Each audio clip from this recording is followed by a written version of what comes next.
శుభం భూయాత్. ఈ వారం వృశ్చిక రాశి వారి వార ఫలితాలు ఎలా ఉన్నాయో ఇప్పుడు చూద్దాం. వృశ్చిక రాశి విశాఖ 4వ పాదం, అనురాధ జ్యేష్ఠ. పేరు ప్రతిష్టలు సంపాదిస్తారు. శుభ ఫలితాలు గోచరిస్తున్నాయి. ఏకాగ్రతతో పనులను ప్రారంభించండి. శత్రువులపైన విజయం సాధిస్తారు.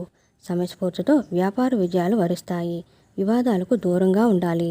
ఆర్థిక లావాదేవీల్లో జాగ్రత్తగా వ్యవహరించాలి. సమస్యలను అధిగమిస్తారు. నవగ్రహ శ్లోకాలను పఠించండి. అనుకున్న వ్యవహారాలను నేర్పుగా చక్కబెడతారు. ఆలోచనలు కార్యరూపం దాలుస్తాయి. కొన్ని బాధ్యతల నుంచి విముక్తి. ఆర్థిక లావాదేవీలు సంతృప్తికరంగా ఉంటాయి. కొత్త విషయాలు తెలుస్తాయి. ప్రతిభా పాఠవాలు వెలుగులోకి వస్తాయి.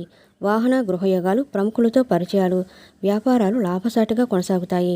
ఉద్యోగులకు సంతోషకరమైన సమాచారం. క్రీడాకారులు, పారిశ్రామిక వర్గాలకు ఒత్తిడులు తగ్గుతాయి. వారు మధ్యలో వివాదాలు, దూర ప్రయాణాలు, ధన వ్యయము కలుగుతాయి.